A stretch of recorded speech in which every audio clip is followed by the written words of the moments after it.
That's the reason why we feel research is very important, because given the number of stations, most of the information that we hear is very anecdotal, and though it does not diminish the value, we recognize that we do need a very formal we need a formal structure. And there were a number of suggestions. The first one was research for new stations. One was technical.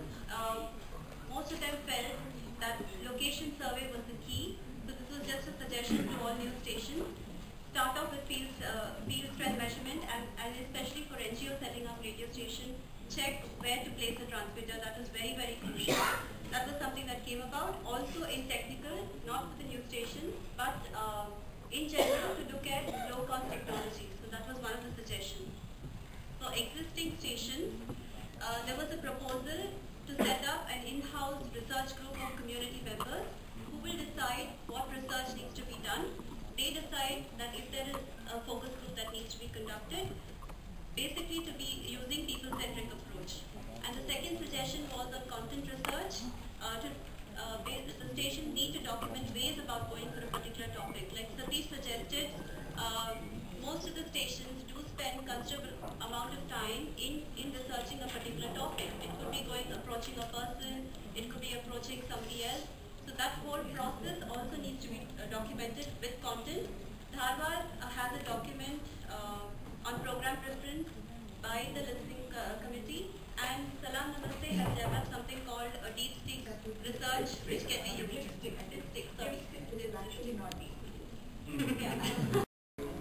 In emergency situations, specifically in disaster, and the second is how do we encourage, promote, enable community radios in disturbed areas.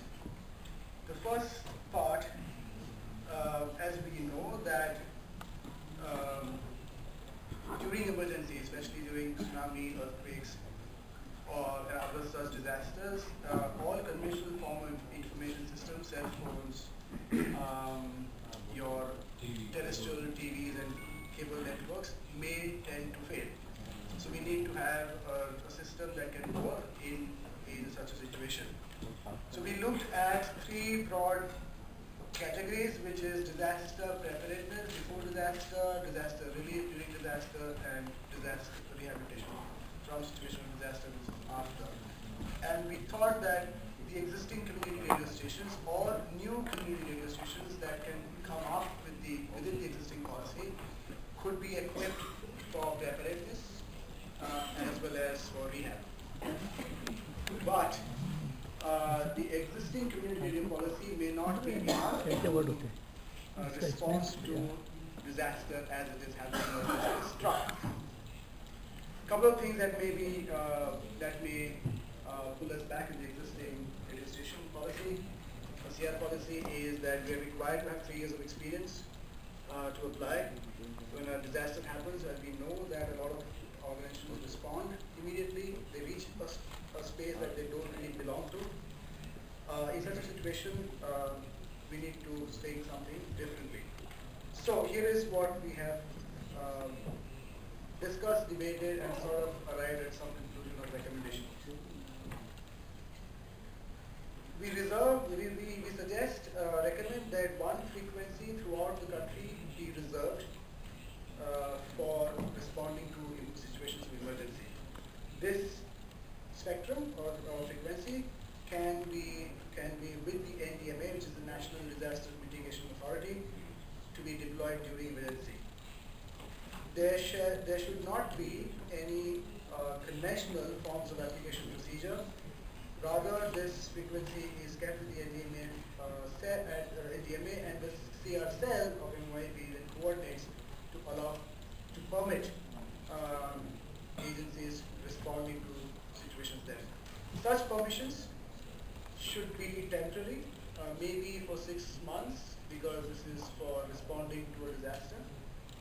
And such permissions should also ensure that we are not only talking about fixed transmitters, but this permission should be extended to mobile transmitters as well. So these are the concrete recommendations for disaster, once a disaster is struck. Then regarding the other 2 points, preparedness as well as what happens after, we feel that the CR, the existing community stations in the prone areas, as well as newer stations that might come in the prone areas, should be equipped to deal with these situations. So existing community radio stations to be oriented in disaster mitigations and using CR to reach out information of disaster.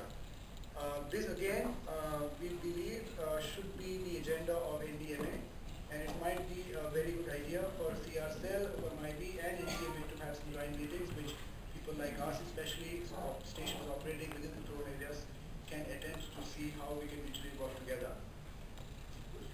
The CR Cell to enable or fast track applications coming from the prone areas. The other thing that is also important is that the NDMA mentors or provides information or advises new CR stations coming up in prone areas to make itself disaster proof. We don't want a situation where when the disaster strikes, one of the first things that go under is the station itself. So it is important that the station itself is disaster proof. The building capacities of existing CR stations in disaster proof areas, I talked about that. The NDMA should support setting up CR stations in areas that are prone to disaster, which means that it can either support through supporting programming or training capacity building. The last is also been talked about in other sessions, this is interesting, is linked to the identity of the reporter or producer within the community radio station, that district officials or district departments or government departments that need to be approached, accessed to get information often deny that you are anybody worth giving information to.